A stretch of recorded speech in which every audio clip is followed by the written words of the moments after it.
La lingüística. Ferdinand de Saussure es considerado el padre de la lingüística, o sea, de la disciplina que se ocupa del estudio del lenguaje humano. El lenguaje para él es básicamente una facultad humana que permite la comunicación entre las personas. Este autor en vida no publicó nada. Sus estudios fueron publicados de manera póstuma por dos discípulos y luego convertidos en colegas suyos en 1916 y es conocido como Curso de Lingüística General. El lenguaje está compuesto de dos elementos bien diferenciados, pero que en su manifestación son inseparables, que son la lengua y el habla.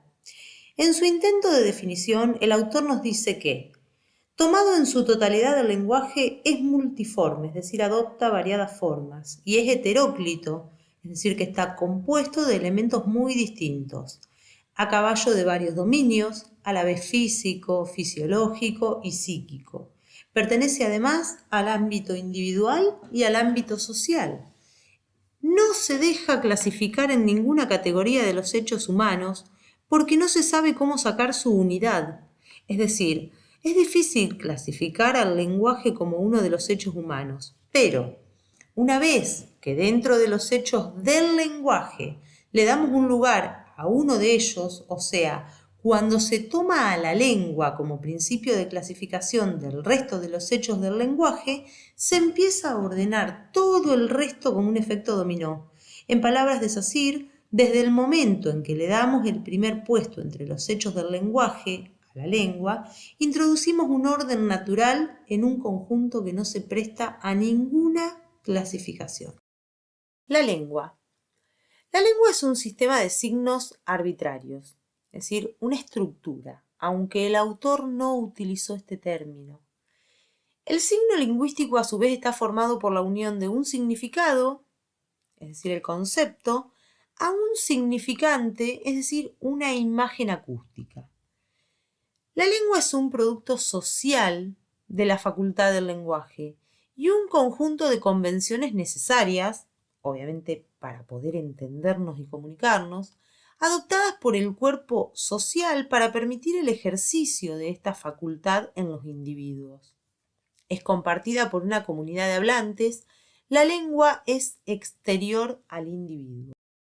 El habla es un acto individual de voluntad y de inteligencia en el que conviene distinguir, por un lado, las combinaciones por las que el sujeto hablante utiliza el código de la lengua con vistas a expresar su pensamiento personal, y por el otro, el mecanismo psicofísico que le permite exteriorizar esas combinaciones. El habla es individual. Es la puesta en práctica de ese sistema de signos que tenemos cada uno de nosotros incorporado de manera convencional en nuestro cerebro y que, si se trata de la lengua materna, la adquirimos desde niños, o si es un idioma aprendido, lo fuimos incorporando de manera consciente a lo largo del tiempo. Lengua y habla. Antes de avanzar en el estudio es preciso dejar claro que son dos conceptos que se retroalimentan y necesitan mutuamente, más allá de que se pueden estudiar por separado. Es el habla lo que hace evolucionar la lengua. Son las impresiones recibidas oyendo a los demás las que modifican nuestros hábitos lingüísticos. Hay, por lo tanto, interdependencia de la lengua y del habla. Aquella es a la vez el instrumento y el producto de este. Pero todo ello no les impide ser dos cosas absolutamente distintas. Avances de la lingüística. Todo esto que acabamos de presentar son las bases de la lingüística moderna. Es el punto de partida para muchos teóricos que posteriormente desarrollaron sus propios estudios y ampliaron, por supuesto, aún más el campo de conocimiento con sus propios aportes. Con el avance y el correr del tiempo, lingüistas como Leonard Bloomfield y William Labov, con sus aportes teóricos, dejaron al descubierto que no todos usamos el lenguaje de la misma manera y trataron de sistematizar y explicar esas variaciones. Variedades lingüísticas. Los hablantes de una lengua, al comunicarse, emplean el lenguaje de diversas maneras. Estas distintas formas de manifestación o utilización de la lengua se denominan variedades. Las variedades las podemos clasificar según sus características en registros, se da cuando el uso de una variedad determinada depende de la situación comunicativa, o lectos, que es el uso de una variedad determinada que depende de las características del hablante. La primera variación que analizamos es el registro y dijimos que depende de la situación comunicativa. Lo primero que vamos a analizar es si el mensaje se da a través de la oralidad o de la escritura. Según cómo se utilice, es decir, en qué formato específicamente, puede tratarse. Los ejemplos serían a través de una conversación, ¿sí? Oral, por ejemplo, una conferencia, o bien lo escrito, los ejemplos que tenemos son una monografía, un texto literario, etc. Profesional, no profesional. Esto varía según el contexto en el que se desarrolla la comunicación, ¿sí? No es lo mismo una reunión de especialistas, un libro técnico, que una charla entre amigos o familiares, etc. Y la tercera sería formal e informal. Acá lo que varía es la relación que existe entre los hablantes, ¿sí? Puede ser una relación simétrica o una relación asimétrica.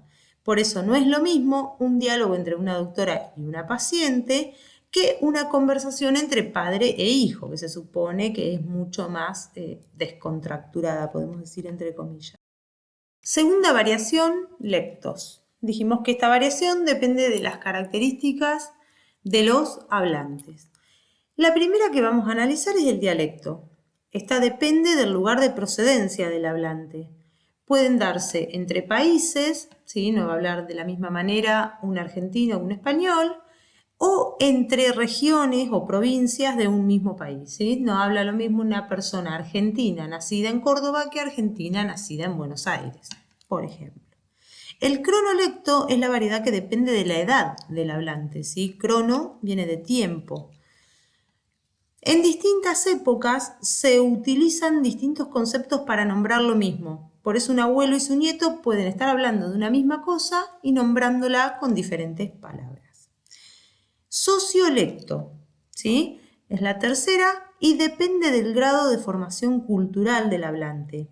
Es decir, que varía según las profesiones o los oficios a los que se dedique la persona. Acá entraría todo lo que tiene que ver con lenguaje técnico, tecnicismos, digamos, palabras específicas. Muchas veces también ocurre que una misma palabra, dependiendo la materia en la cual enmarquemos el estudio, va a significar una cosa o va a significar otra.